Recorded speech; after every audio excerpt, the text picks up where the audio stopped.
ఒక్కసారి ఊహించండి, ఒక వార్డుగా ఉన్నటువంటి ఒక గొల్లకిష్టపల్లె, ఒక చిన్న వార్డుగా ఉన్నటువంటి గొల్లకిష్టపల్లె ఇవాళ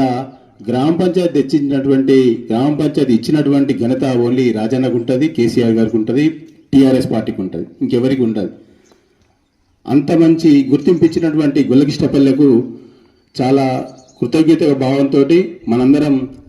మనం ఖచ్చితంగా చెప్పుకోవాల్సిన అవసరం ఉన్నదని చెప్పేసి మరొకసారి జై గొల్లకిష్టపల్లె అని చెప్పేసి నేను గుర్తు చేస్తున్నాను. ఇవాళ కేసీఆర్ గవర్నమెంట్లో ఎలాంటి సంక్షేమ పథకాలు ఉండే, మరి ఇవాళ ఇప్పటి పరిస్థితులు ఎలా ఉన్నాయని చెప్పేసి ఒక మంచి ప్రోగ్రాం ఆనాటి రోజు గుర్తుంచుకుంటూ మరి పల్లె పల్లెన మండలం మన నియోజకవర్గంలో ఉన్నటువంటి చిట్ట చివరి ఇంటి వరకు కూడా ఒక కంకణ బద్దులై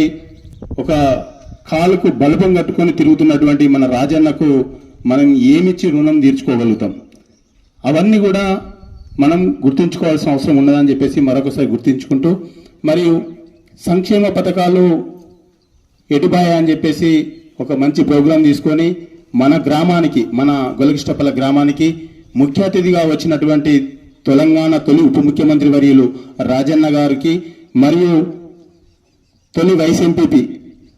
మన అంగ సంపత్ గారికి, మాజీ సర్పంచ్ మన ప్రభాకరణ గారికి,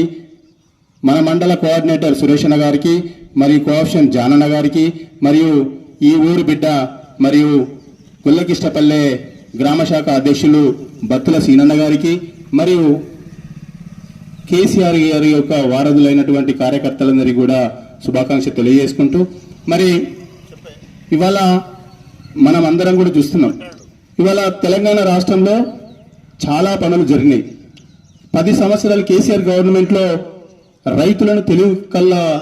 జీవితంలో వెలుగు తీసుకొచ్చినటువంటి కేసీఆర్ గారి గవర్నమెంట్ ఇక్కడ. మరి ఈరోజు ఒక అసమర్థ పాలనతో సతమతమవుతున్నటువంటి తెలంగాణ రాష్ట్రంలో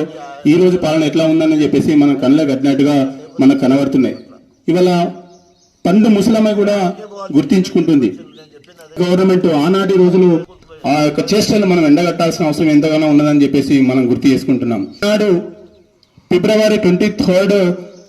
27th మరి సోడేశ్పల్లిలో కేటీఆర్ గారు వచ్చి మరి ఆ రావడానికి కారణమైనటువంటి రాజన్న గారు ఈ రోజు గుర్తించుకొని ముందు చూపుతోటి మరి 104 కోట్లతోటి మన మండలంలో ఉన్నటువంటి అన్ని గ్రామాలకు నీరు రావాలి, ఈ రోజు నా మండల ప్రజలు ఎప్పుడు కూడా ఆకాశం మొగన చూడొద్దు, మరి వర్షంతో సంబంధం లేకుండా